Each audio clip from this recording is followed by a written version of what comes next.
Assalamualaikum warahmatullahi wabarakatuh. Berjumpa bersama saya Fikri Fanani di channel Majelis Nalar Progresif. Perlu diketahui secara singkat, Majelis Nalar Progresif ini pada awalnya bernama Majelis Bebas Berpikir yang saya dirikan bersama kawan dekat saya, Ruli, yang pada saat itu karena kami sudah lulus kuliah ingin membuat sebuah diskusi kecil-kecilan antara kami yang awalnya antara kami berdua, yang saat itu diselenggarakan di live Instagram, yang kemudian ikut Aldi Aldi Hidayat ikut diskusi, sehingga kemudian Fahri Afif yang kemudian yang awalnya di Instagram berpindah ke Zoom, link Zoom. Diskusi dilaksanakan setiap bulan sekali. Nah, Majelis Nalar Progresif ini yang perubahan dari nama Majelis Bebas Berpikir akhirnya membuat channel YouTube sebagai wadah untuk saya dan kawan-kawan saya membicarakan tentang studi Islam, pemikiran Islam, filsafat Islam, atau apapun mengenai Islam. Sesuai dengan namanya Majelis Nalar Progresif, majelis ini akan memberikan pemikiran-pemikiran progresif atau pemikiran-pemikiran alternatif terkait tentang Islam. Nah, untuk memulai channel ini, pada kali ini saya ingin membicarakan tokoh kontroversi asal Syria, yaitu Muhammad Syahrur. Tokoh ini pernah menjadi perbincangan publik di Indonesia pada saat saya hampir mau lulus tahun 2019-an, ketika seorang mahasiswa doktoral di UIN Sunan Kalijaga membuat disertasi dengan judul Hubungan Seksual Non-Marital. Disertasi itu ditulis dari pengembangan teori Syahrur terkait tentang analisis teksnya. Jadi Syahrur memiliki sebuah pemikiran yang kontroversial, kemudian oleh Abdul Aziz dikembangkan, yang kemudian menjadi riset doktoralnya yang saat itu viral gitu. Nah, saya pada kali ini ingin membicarakan Muhammad Syahrur, pemikiran-pemikirannya yang lain, atau bagaimana seluruh pemikirannya yang tertuang di dalam buku karya Andreas Christman ini. Jadi ketika saya akan membicarakan Muhammad Syahrur nanti, saya akan mengambil dari buku karya Andreas Christman, yang buku ini merupakan intisari dari seluruh pemikiran Syahrur. Yang pertama ingin saya bahas terkait tentang bagaimana pemikiran Syahrur tentang Islam dan iman. Dalam buku ini, Syahrur tidak sepakat atas pemikiran Islam dan iman dari ulama tradisional. Kata Syahrur, ulama tradisional telah salah paham atau bahkan tidak bisa menangkap apa sebetulnya makna Islam dan iman dari Al-Quran.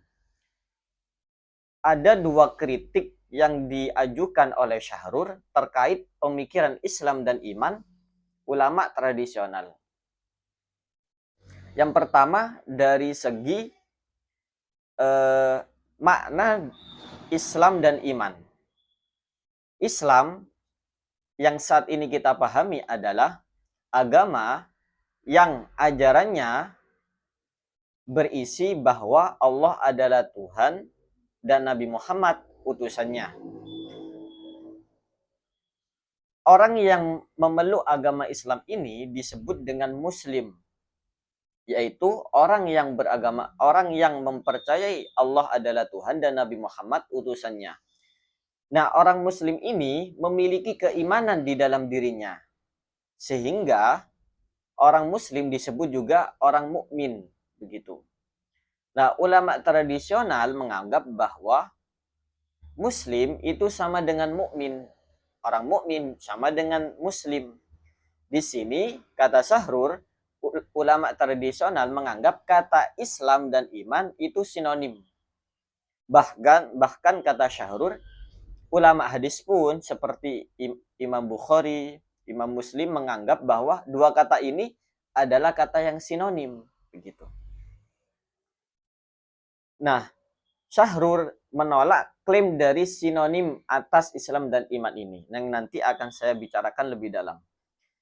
Kemudian Islam dan iman seringkali kita atau yang dimaksud Syahrur, ulama tradisional merumuskan bahwa Islam itu menjadi pilar dan memiliki lima pilar Islam, yaitu yang kita sering dengar adalah rukun Islam.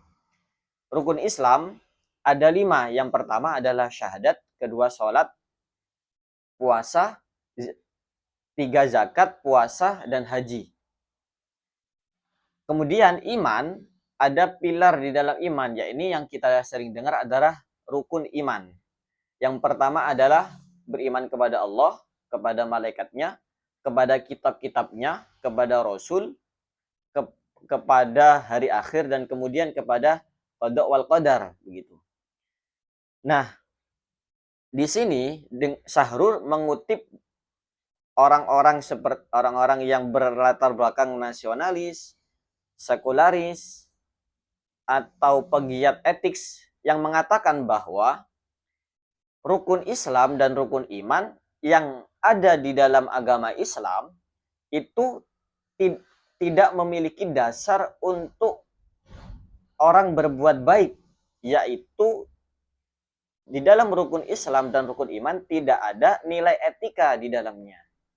Sehingga dikatakan bahwa Islam itu tidak memiliki konsep tentang etik atau konsep tentang moral.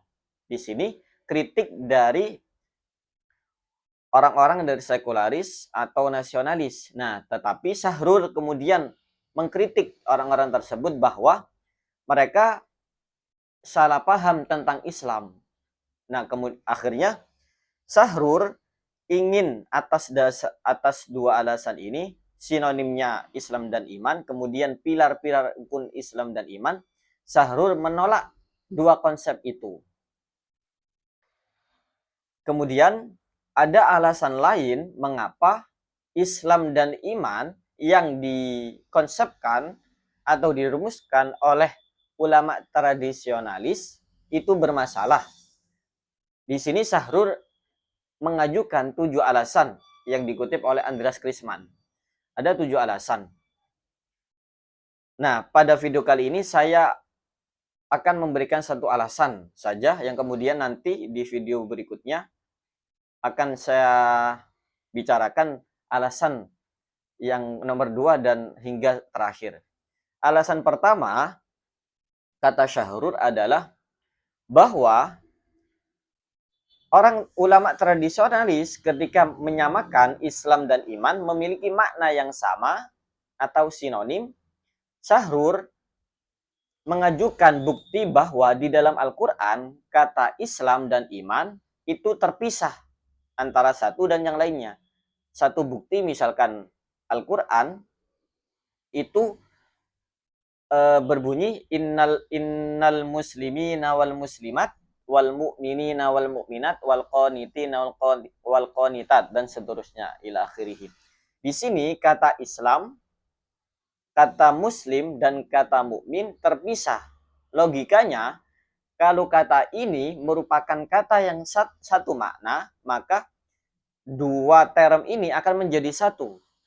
Sehingga kata Syahrul, dua kata ini bukan sinonim. Dia menolak bahwa dua kata ini itu sama dalam maknanya. Sehingga sebetulnya kata muslim dan mukmin atau Islam dan iman itu dua kata yang maknanya berbeda. Di sini posisi Syahrul bisa dikatakan ulama yang menolak sinonimitas Al-Quran. Dengan kata lain, dia memiliki konsep tentang anti sinonimitas. Mungkin sekian dari saya. Semoga bermanfaat. Assalamualaikum warahmatullahi wabarakatuh.